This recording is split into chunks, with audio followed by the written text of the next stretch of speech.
Good morning, student. In the previous class, we have already discussed the acid and its basic things, basic factor and type of acids. Now today we will discuss about the chemical property of acids. Okay. Generally we know that acid is a type of substance that is always sour in taste and having some rust property. They can damage the different kind of things. Due to this property, acid is also coming under corrosive substance. It can corrode anything easily. So now we will do the chemical property of acid. First number. Okay. You have to write only 3-4 chemical properties of acid.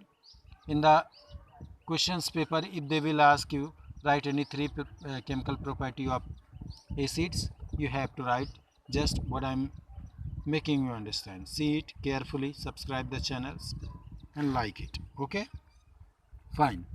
तो सबसे पहले क्या है chemical property of acid, reaction of acid with reaction with first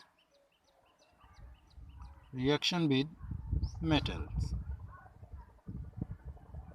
Okay, when any acid is reacting with the metals, I will show you the equation. You can write your own answer. It is so easy, beta.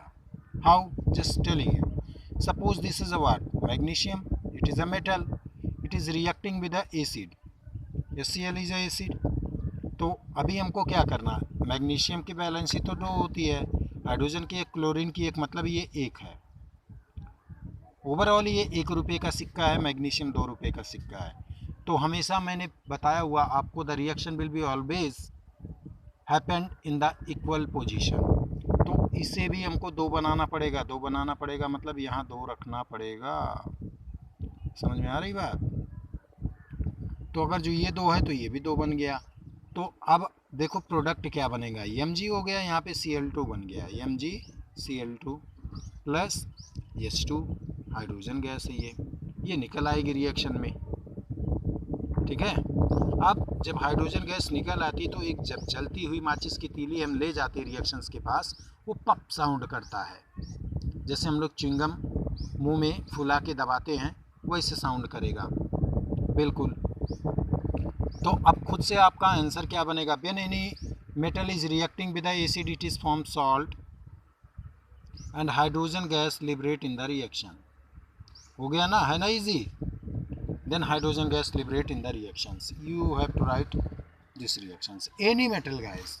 अभी आपने iron ले लिया, iron भी एक metal है, आपने उसका reaction H2SO4 से करा दिया, ये भी एक एसिड है। तब आप सोचोगे क्या बनेगा, FeSO4 बन जाएगा।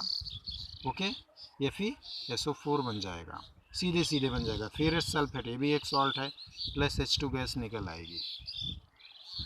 ठीक, यहाँ पे ये आयरन डाई वैलेंट है, मतलब यहाँ पे वैलेंसी 2 शो कर रही है, आयरन 2 और 3 दोनों वैलेंसी शो करता है, लेकिन यहाँ पे ये 2 शो कर रहा है तो रिएक्शन पॉसिबल है।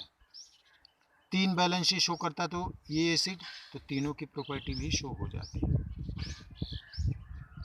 तो याद रखना, तो इस तरह से रिएक्शंस होते हैं एसिड का मेटल्स के साथ। ठीक है। अब दूसरी प्रॉपर्टी, अब हम लोग दूसरी प्रॉपर्टी देखेंगे, reactions of acid with reactions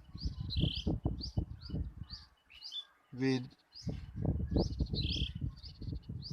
base. सबसे ज़्यादा पूछा जाने वाला क्वेश्चन 10th में, plenty of times asked by the boards in CBSE board, UP board, different types of board in different competitive exams। तो बहुत ध्यान से सुनना ये topic, reaction with base. Okay, when any acid, suppose this is HCl and I am going to react it with NaOH, NaOH is a base, it form NaCl plus H2O।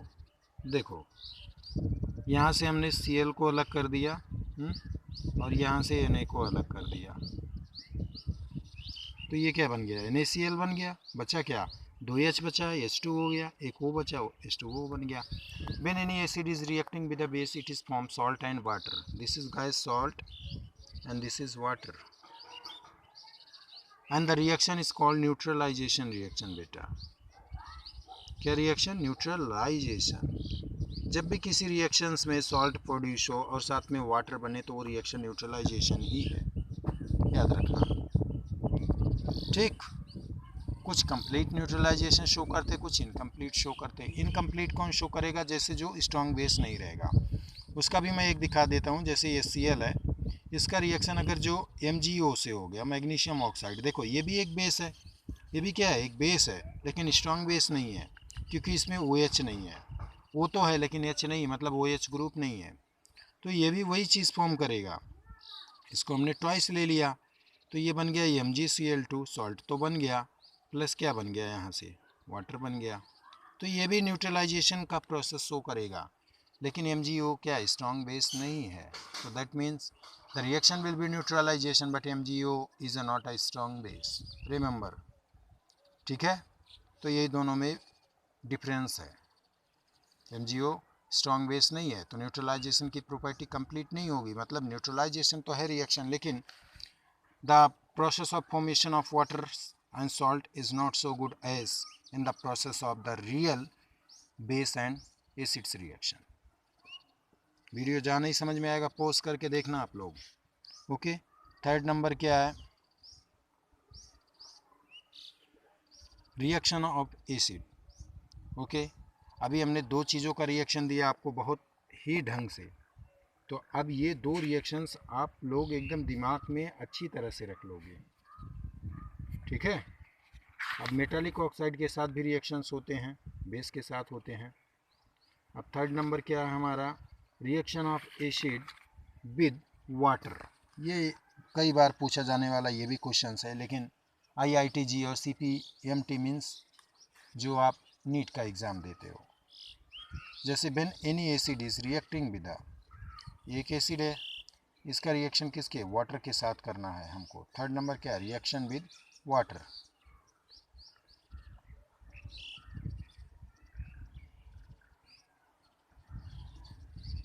ठीक है, तो एक एसिड है और एक water का reaction किया। अभी हमने देखो, अगर जो वाटर गैस क्या होता है, वाटर कई तरीके के होते हैं, डिस्टिल्ड होता है, सलाइन होता है, ठीक है, और मिनरल्स वाटर होता है, ग्राइप वाटर होता है, सोडा वाटर होता है, बहुत तरीके के वाटर हम लोग बनाते, फॉर्मेशन करते हैं। ठीक, तो कंडीशन क्या होनी चाहिए? अगर जो डिस्टिल्ड वाटर है तो उसमें लाइट इलेक्ट्रिसिटी फ्लो नहीं करती है। ठीक, इलेक्ट्रिसिटी फ्लो नहीं करती है, क्यों? क्योंकि उसमें आयंस नहीं होते हैं। लेकिन किसी भी डिस्टिल्ड वाटर में अगर जो एक बूंद एसिड डाल दोगे, मतलब नींबू का पानी डाल दोगे या थोड़ा सा नमक घोल दोगे, तो उसमें कंडक्टिविटी ऑफ इलेक्ट्रिसिटी बढ़ जाती है। कैसे? वही चीज़ मैं दिखा रहा हूँ। तो देखो, जब यहाँ पे ये चीज़ आएगी तो ये वाटर जो है H3O प्लस, इसका नाम क्या है? Hydronium ion. क्या नाम है? हाइड्रोनियम। ये बन जाएगा, ठीक है, और प्लस क्लोरीन अलग हो जाएगा। तो जब हम इसका इलेक्ट्रोलाइटिक सॉल्यूशन कहलाते हैं, इलेक्ट्रोलाइटिक सॉल्यूशन मतलब इसमें बिजली अब हम लोग डालेंगे, तो ये हमें कहाँ मिलेगा? कैथोड पर, और ये एनोड पर। क्योंकि नेगेटिव है तो एनोड पे जाएगा, पॉजिटिव है तो कैथोड पे जाएगा। तो इससे हमें ये पता चल जाता, अब इस पानी के अंदर अगर जो हमने एक बूंद एसिड डाल दिया है तो पानी के अंदर बिजली अपने आप पैदा होने लगेगी, हाइड्रोनियम आयन बन जाएगा वो। ठीक है, तो ये क्या चीज़ें होती हैं, इसी तरह से इलेक्ट्रिसिटी कंडक्ट करती है। आपसे सिंपल से क्वेश्चन इसी तरह से पूछा जा सकता है, why distilled water can not conduct electricity? Because they are not good conductor of electricity. Why? Because there is no ions present in the water molecules. But still if you are putting a drop of acids or any salt, it will conduct electricity. Why? Because water molecules are break down into hydronium ions. That is why it can conduct electricity. समझ में आ रही बात? तो ये 3-4 चीज़ों का questions आपको याद करते रहना है।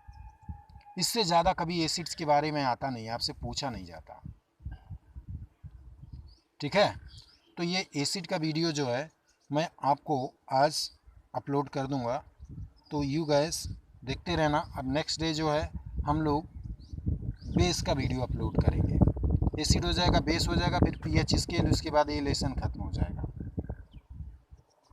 ठीक है, तो generally these are the chemical property of acids. You have to follow these reactions and do it in your fair copy. If you having any problem or queries, you can concern me, you can call me also, you can send your messages. If any topic you are not able to understand, okay, then comment me. Thank you guys.